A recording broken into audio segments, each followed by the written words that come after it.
Hey guys, it's Hannah Bloodbunny, and today we're going to talk about my favorite thing in the whole world, aliens.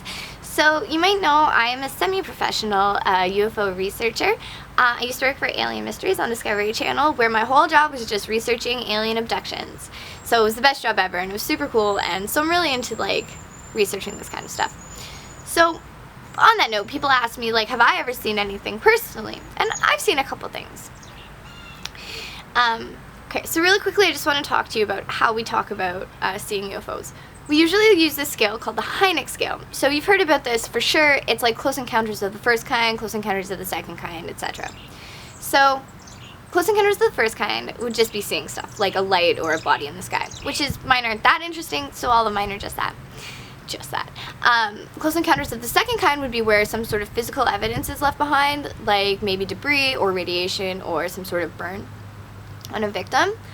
Close encounters of the third kind would be actually meeting an alien. Fourth kind would be abduction. Fifth kind is like an ongoing kind of relationship with the entities.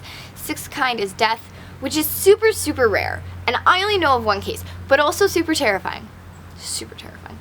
And the seventh kind is creating a hybrid baby. So like I said, all of mine fall under first encounter. I just have seen some stuff. So the first one I saw was not that interesting. At the time, there had been a lot of reports of these UFOs that were white, and in Toronto where I live, and they were just like white orbs. And I saw them a couple times, which you could look at one way, which is that I heard about something and then projected it onto something normal and just assumed. Or that, given that they were quite well documented at the time, that was the same thing that everyone else was seeing. So you could look at that one either way. The next one I saw, I drew some diagrams. They're not good, but I'll try. So the next one I saw was just this ball. It looked like a comet with a tail, but it was just outside, between these houses. So the houses were here, and it was just chilling in the sky. And I saw this one with my friend, and we stopped and watched it for a while, and it was really weird because the ball would disappear, and then the tail would disappear, and then the ball would come back, or then they'd both disappear. It was really, really weird, and then it just disappeared. That one I have a witness. The next one I saw was at the cottage. It was just this little red ball, and it just woo, whizzed around the sky, and we watched that for a long time. And I swear, I looked away for 1 second, just 1 second, and I hear my friend go, "Oh my God, did you see that?" And I'm like, "No." And apparently what had happened was that some flame came out the back of it, and then it zoomed away and disappeared. But I missed it. It was terrible. So the next one I saw, okay, this one I saw at school. And none of my friends would come look at it, or go upstairs and grab a video camera really quick, or come look at it. I don't know, it was really weird. I asked them 5 times, and they were just no thank you. Anyway, so it was these white, they look like origami, floating through the sky. And they were really weird because the wind was going one direction, and these things were going the other direction. I'm not a good technical drawer.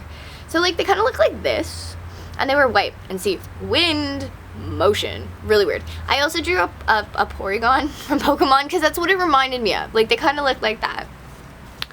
The next one I saw, which is the big one, literally and figuratively, was that I was in the parking lot of the grocery store, and this panhandler in the neighborhood and I were talking, and we look up and we're like, "Oh my God, what's that?" Okay, I look up at the sky and say, "What's that?" Like 7 times a week, but yeah. But this one was really weird, and it was huge. So I drew a diagram.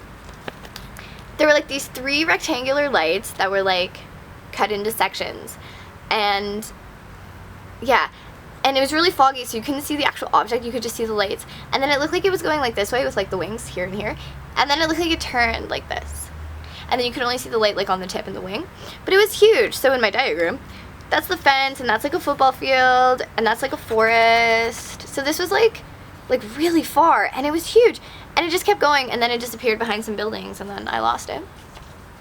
But it was so weird. But I mean, I have a witness for that one too, but a cracky panhandler in my neighborhood who I love, but kind of is probably not the best witness, cooperating witness. Not great. And then I just saw one the other day, which is what inspired me reminded me to do this video. So it was really nice sunset, and the moon was this little sliver in the sky. It was really pretty, and there were all these clouds. But then there was this one white, hard, solid streak in the sky, and it just floated there for I don't know, like 10 minutes. And then there was one over here too going like this way, but this one was sticking straight up and down. And it was really, really weird. And I was like, what's that? And my friend was like, it's nothing. And I was like, no, it's a UFO. I'm calling it. Because I don't know what it was. Okay. So those were all of my UFO stories. They're not that interesting, but at the same time, you know, I've seen a lot of stuff. I think that's because I'm actually watching this guy and looking for stuff like that because I am crazy. So yeah. So then, I mean, I guess the follow-up question would be like, have you ever been abducted by aliens? And you know what? I don't know. That's a whole nother issue, which we will get into. But I mean, have I? Haven't I? I don't know. I really don't know. That would be the issue. Though I would recommend that if you're looking to know if you've been abducted by aliens, this book, A UFO Hunters Guide by Brent Luter. It has a really good checklist, or like checklist, in the back of questions you should ask yourself if you think you've been abducted. And I'm just going to read you the first couple just so you get an idea. Do you secretly feel like you are special or chosen? Do you have a strong sense of having a mission or importance? Do you have an abnormal fear of the dark? Do you feel like you're being watched, especially at night? Do you wake up hearing a loud noise, but fail to get up and investigate, and instead fall back into a deep sleep often? So stuff like that. So we can talk about whether I've been abducted in another video. I don't know. Yeah. So that's my video.